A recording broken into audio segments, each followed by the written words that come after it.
siang semuanya. Pada kali ini kami akan melakukan presentasi mengenai laporan yang sudah kami buat. Dan laporan kami berjudul Kebijakan Pembangkit Listrik Tenaga Bayu dan Aspek Lingkungan yang Dipengaruhi oleh Energi Angin di Tiongkok. Pertama-tama, perkenalkan saya Margareta Silvanya dengan NIM 101325103 dan rekan saya. Saya Zalpa Masai dengan NIM 1013252223. Dan saya Widiandini dengan NIM 101325138. Pada kali ini, presentasi kami akan diawali oleh rekan saya, Zahwa. Baik, di sini saya akan memulai presentasi dengan bagaimana awal PLTB di Tiongkok. Jadi, PLTB di Tiongkok itu sebenarnya nggak muncul secara instan. Ada proses panjangnya. Pada tahun 2005, waktu pemerintah Tiongkok secara resmi mengesahkan Undang-Undang Energi Terbarukan, pada saat itu energi angin mulai naik level dari awalnya alternatif jadi salah satu sumber energi yang benar-benar diperhitungkan dalam kebijakan nasional. Pemerintah Tiongkok saat itu mulai sadar bahwa energi fosil nggak bisa terus diandelin. Selain jumlah yang terbatas dan dampak lingkungannya juga besar, karena itu mereka mulai serius cari solusi buat energi yang lebih bersih dan keberlanjutan. Salah satunya ya lewat PLTB. Energi angin dianggap punya potensi besar karena sumbernya melimpah dan ramah lingkungan. Nah, setelah undang-undang ini benar-benar dijalanin, pembangunan PLTB bisa dibilang ngebut banget. Pemerintah nggak cuma bikin aturan, tapi mereka juga ngasih insentif ke pengembang. Selain itu, listrik yang dihasilkan dari PLTB dijamin akan dibeli oleh jaringan listrik nasional. Artinya apa? Investor jadi lebih yakin, industri lebih berani berkembang, dan proyek PLTB jalan terus tanpa ada rugi. Gak berhenti sampai di situ, Tiongkok juga mulai mengembangkan teknologi turbin angin sendiri. Jadi mereka nggak terlalu bergantung sama impor dari negara lain. Dampaknya, pembangunan PLTB bisa ditekan dan jadi lebih murah. Dengan kebijakan yang jelas, teknologi yang dikuasai, dan potensi angin yang besar, PLTB di Tiongkok akhirnya berkembang super cepat dan menjadikan Tiongkok salah satu negara terbesar di dunia dalam pemanfaatan energi angin. Sekarang kita masuk ke tujuan pembahasan. Jadi, tujuan utama dari materi ini adalah untuk melihat bagaimana kebijakan pemerintah Tiongkok bisa mendorong pengembangan PLTB secara singkat dan terstruktur. Kita pengen tahu kenapa PLTB di Tiongkok bisa tumbuh besar, apa peran kebijakan negara di balik keberhasilan itu. Selain itu, untuk melihat dampak PLTB baik dari sisi lingkungan maupun dari sudut pandang masyarakat yang tinggal di sekitar lokasi pembangunan. Kita juga mau menganalisis nih, tantangan apa aja sih yang muncul dalam proses pengembangan PLTB, mulai dari aspek teknis sampai kesiapan infrastrukturnya. Dari semua tujuan ini, kita berharap kita bisa menarik informasi untuk melihat apakah strategi PLTB di Tiongkok bisa juga diterapkan di Indonesia. Dari tujuan tadi, muncul beberapa pertanyaan yang jadi rumusan masalah. Yang pertama, bagaimana sebenarnya peran kebijakan pemerintah Tiongkok dalam mendukung pengembangan PLTB mulai dari perencanaan sampai pemanfaatannya? Yang kedua, dampak apa aja sih bagi lingkungan dan masyarakat sekitar dari keberadaan PLTB ini? Yang ketiga, tantangan apa aja yang paling sering dihadapi dalam pembangunan PLTB di Tiongkok, khususnya terkait lokasi pembangkitan dan jaringan listrik? Dan yang terakhir, apakah model pengembangan PLTB di Tiongkok ini realistis dan relevan untuk diterapkan juga di Indonesia? Tentunya juga disesuaikan dengan kondisi alam, kebijakan, dan kebutuhan energi nasional di Indonesia. Nah, kalau kita lihat kondisi PLTB di Tiongkok sekarang, posisinya udah jauh berbeda dibandingkan awal pengembangannya. Tiongkok bukan lagi negara yang sedang mencoba energi angin. Mereka sudah menjadi salah satu raksasa PLTB di dunia, dengan kapasitas yang sangat besar dan terus bertambah setiap tahun. PLTB di Tiongkok saat ini sudah menjadi bagian penting dari sistem kebijakan nasional, yang artinya energi angin bukan cuma pelengkap, tapi benar-benar ikut menopang kebutuhan listrik masyarakat. Ini menunjukkan bahwa kebijakan yang konsisten dan diterapkan dalam jangka panjang memang bisa menghasilkan perubahan yang nyata. Nah, kalau dilihat dari sudut pandang warga, keberadaan PLTB di Tiongkok itu sebenarnya cukup banyak dapat respon positif sih. Banyak masyarakat yang ngerasa terbantu karena PLTB bikin pasokan listrik lebih stabil dan juga membuka banyak lapangan pekerjaan, terutama di daerah yang sebelumnya kurang berkembang. Selain itu, warga juga merasa dampak tidak langsung seperti kualitas udara di sana tuh jauh lebih baik. Tapi tentu aja semuanya nggak berjalan mulus. Beberapa warga mengeluh kebisingan dari turbin, perubahan pemandangan, dan gangguan visual yang berpengaruh pada kenyamanan lingkungan sekitar. Nah, ada juga yang bilang bahwa di beberapa wilayah, masyarakat belum sepenuhnya dilibatkan dalam proses perencanaan pembangunan PLTB ini nih. Ya, jadi bisa disimpulkan, meskipun PLTB mempunyai banyak manfaat bagi warga, penerima masyarakat masih bergantung pada komunikasi yang baik, pelibatan warga, dan keadilan dalam pembangunannya. Nah, dari tadi secara gak langsung, aku udah banyak ngebahas nih kelebihan dan kekurangan PLTB di Tiongkok. Tapi di sini, aku mau nge-highlight lagi plus minusnya. Dari sisi kelebihan, PLTB di Tiongkok jelas sangat diuntungkan, karena ada dukungan dari pemerintah yang kuat. Kebijakannya jelas, arah pengembangan terstruktur, dan pelaksanaan yang konsisten, tiga hal ini yang membuat pembangunan PLTB bisa berjalan lebih cepat dan terkoordinasi dengan baik. Selain itu, biaya listrik dari tenaga angin juga semakin murah, karena turbin angin diproduksi di dalam negeri. Dengan produksi lokal, biaya impor juga ditekan dan produksi PLTB jadi lebih efisien. Ditambah lagi, potensi angin di Tiongkok itu besar, jadi PLTB bisa dikembangkan dengan skala luas dan memberikan kontribusi bagi pasokan listrik nasional. Namun, tentu aja nggak ada sistem yang sempurna. Kekurangan utama PLTB adalah pasokan listrik yang masih bergantung pada kondisi angin. Jadi belum sepenuhnya stabil. Selain itu, banyak PLTB yang lokasinya jauh dari pusat kebutuhan listrik, sehingga penyaluran energi menjadi kurang efisien. Jaringan listrik di beberapa wilayah juga masih ada yang belum siap untuk menyerap seluruh listrik yang dihasilkan. Jadi bisa disimpulkan, meskipun PLTB di Tiongkok bisa dibilang sukses, tetap dibutuhkan pengembangan jaringan listrik dan manajemen energi agar pemanfaatan bisa berjalan lebih optimal dan berkelanjutan. Dan saya akan menjelaskan mengenai pembahasan-pembahasan yang akan kami tarik dari rumusan masalah. Yang pertama adalah mengenai kebijakan terbaru Tiongkok terkait pembangkit listrik tenaga bayu. Nah, pada pembahasan ini kita memiliki beberapa poin, di mana poin pertama yaitu adalah peningkatan target kapasitas. Peningkatan target kapasitas ini dia itu melalui sebuah program yang bernama Deklarasi Beijing tentang Energi Angin 2.0 dan ini dirilis pada Oktober 2025. Dan Tiongkok langsung menaikkan target kapasitas terpasang PLTB dengan kumulatifnya dia tuh berdasarkan tahun-tahun yang sudah ditargetkan, di mana pada tahun 2030 memiliki target kurang lebih 3 terawatt dan untuk tahun 2035 dia memiliki target 2 terawatt dan pada tahun 2060 dia memiliki target 5 terawatt. Lalu kita masuk ke poin kedua di mana ada target pemasangan tahunan.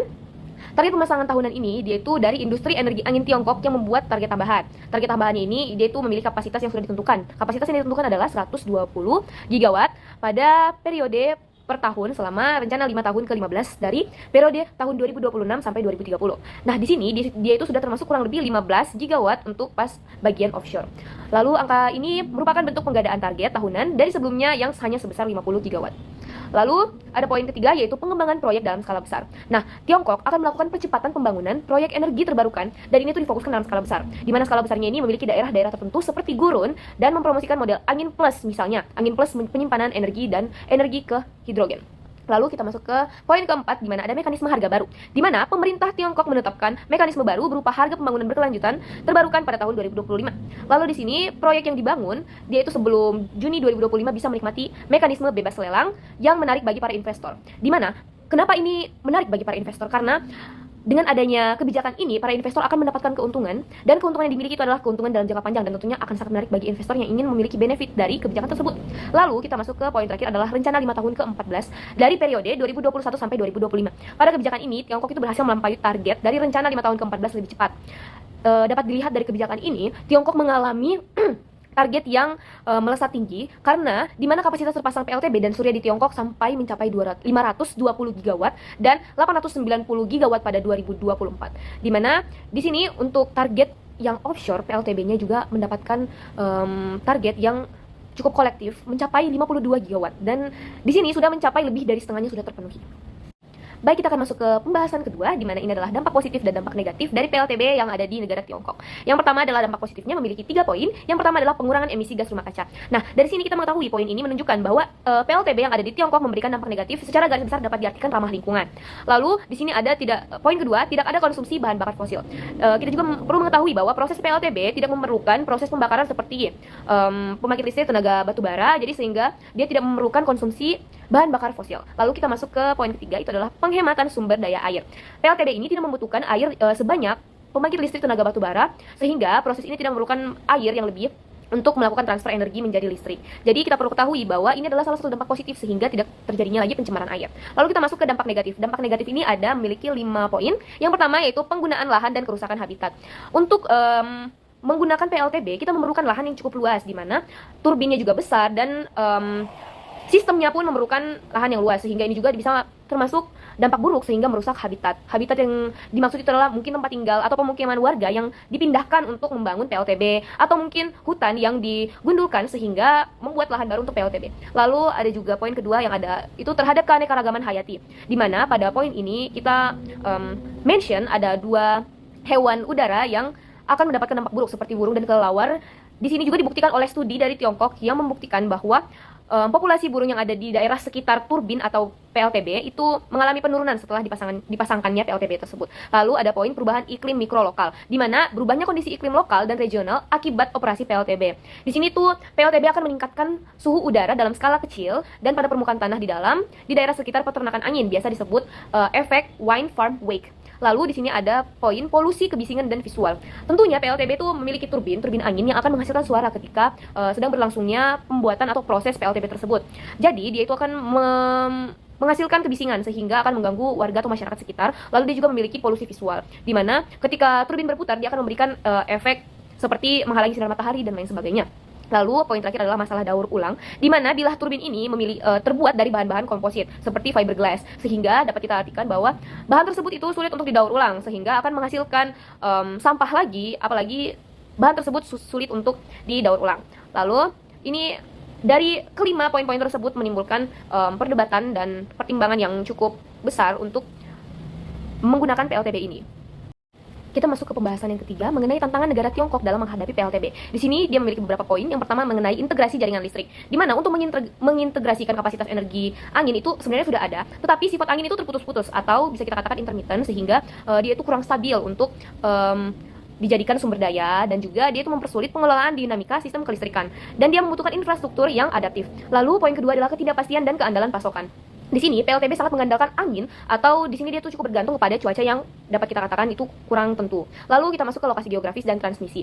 Untuk membangun PLTB kita memerlukan lokasi yang strategis, apalagi kita memerlukan lokasi yang kecepatan anginnya itu cukup tinggi sehingga dapat mengoperasikan PLTB dengan lebih efektif. Lalu kita masuk ke biaya dan investasi besar, di mana PLTB ini merupakan salah satu pembangkit listrik yang ramah lingkungan dan juga memerlukan lahan yang cukup luas, sehingga untuk kita membangun PLTB kita memerlukan biaya yang cukup tinggi dan dia ini relatif mahal di antara pembangkit listrik lainnya. Lalu ada dampak lingkungan dan sosial.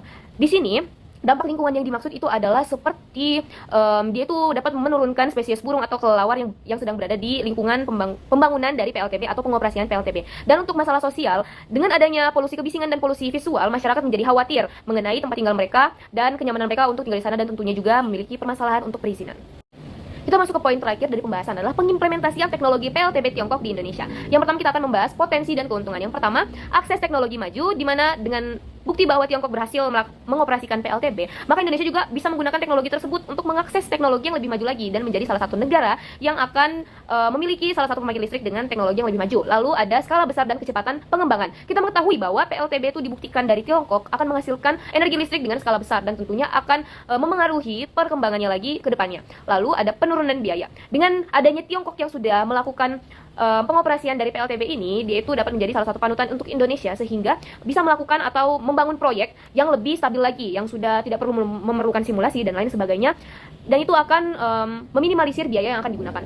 Lalu ada transfer pengetahuan. Dengan Indonesia mengoperasikan atau membentukkan PLTB, dia akan melakukan transfer pengetahuan. Contohnya, dia itu akan saling bertukar informasi mengenai pembangunan dari PLTB dengan negara lain. Contohnya seperti Tiongkok yang sudah berhasil melakukan PLTB dengan sangat maju. Lalu ada poin pertimbangan bagi Indonesia. Yang pertama adalah kecepatan angin yang rendah. Di Indonesia dan Tiongkok memiliki letak geografis yang berbeda, sehingga kecepatan angin yang dimiliki dari negara tersebut juga sangat-sangat berbeda. Sehingga ini menjadi salah satu pertimbangan yang cukup besar bagi Indonesia. Lalu ada kedua, kondisi iklim dan geografis. Seperti yang saya katakan sebelumnya, kondisi geografis dari Indonesia dan Tiongkok itu berbeda, sehingga memengaruhi iklim yang dimiliki dari Tiongkok dan Indonesia. Tiongkok memiliki beberapa musim yang tidak dimiliki Indonesia, sehingga membuat Indonesia memiliki pertimbangan untuk membangun PLTB seperti teknologi yang ada di Tiongkok. Lalu ada poin mengenai infrastruktur dan jaringan listrik. Kita ketahui bahwa jaringan listrik di Indonesia tergolong kurang merata bagi beberapa daerah atau wilayah yang ada di Indonesia, sehingga dapat dikatakan bahwa kondisinya juga seperti Tiongkok itu sangat berbeda dan menjadi pertimbangan. Lalu ada regulasi dan perizinan. Di Indonesia memiliki perizinan dan regulasi yang cukup kompleks, berbeda dengan Tiongkok, sehingga hal ini juga bisa menjadi salah satu penghambat dari lajunya proyek yang akan dilaksanakan mengenai PLTB. Lalu ada pengembangan kapasitas domestik. Di sini perlu menyeimbangkan ketergantungan terhadap teknologi asing dengan peningkatan kapasitas dan sumber daya ahli domestik agar dapat memastikan keberlanjutan pengoperasian PLTB dalam jangka panjang. Jika tidak melakukan hal tersebut, maka pengoperasian PLTB bisa saja berjangka pendek jika terjadinya suatu kegagalan. Lalu, jika kita ringkas, maka penerapan teknologi PLTB Tiongkok di Indonesia itu berpotensi cukup baik dalam mempercepat pemanfaatan energi terbarukan jika diiringi dengan studi dan adaptasi yang cukup baik jika Indonesia bisa menyeimbangkan kondisi yang ada di negara Indonesia. Lalu juga di sini perlunya memastikan teknologi itu memadai agar kondisi angin lokal itu pas untuk PLTB, dan juga tentunya kita memerlukan kebijakan yang suportif atau dapat mendukung keberlangsungan atau pembangunan infrastruktur mengenai PLTB. Nah, di grafik ini nunjukin tren penurunan tarif listrik energi angin di Tiongkok secara signifikan sejak tahun 2015, yang mencerminkan peningkatan efisiensi teknologi di keempat wilayah sumber daya. Terlihat jelas adanya transisi kebijakan dari harga patokan atau benchmark price menuju harga pasar yang adil atau fair price, di mana puncaknya pada tahun 2021. Seluruh tarif dari berbagai wilayah akhirnya bertemu di satu titik yang sama sekitar 0,37 CNY atau kWh. Hal ini menandakan bahwa energi angin kini telah mandiri secara ekonomi dan mampu bersaing di pasar tanpa bergantung lagi pada subsidi pemerintah. Nah, di grafik ini nunjukin perkembangan kapasitas pembangkit listrik tenaga angin dari tahun 2020 sampai 2060. Pada tahun 2020, kapasitasnya masih rendah, namun dari tahun ke tahun terlihat terus meningkat. Peningkatannya mulai terlihat jelas pada tahun 2025 dan semakin besar pada tahun 2030 hingga 2060. Kapasitas listrik angin diperkirakan meningkat sangat pesat, terutama pada skenario tinggi. Hal ini menunjukkan bahwa energi angin akan semakin banyak digunakan sebagai sumber energi di masa depan. Sekian presentasi kami pada kali ini mengenai kebijakan pembangkit listrik tenaga bayu atau PLTB dan aspek lingkungan yang dipengaruhi oleh energi angin di Tiongkok. Kami harap apa yang sudah disampaikan sudah cukup jelas dan akan bermanfaat bagi teman-teman semua. Mohon maaf bila ada kekurangan. Terima kasih.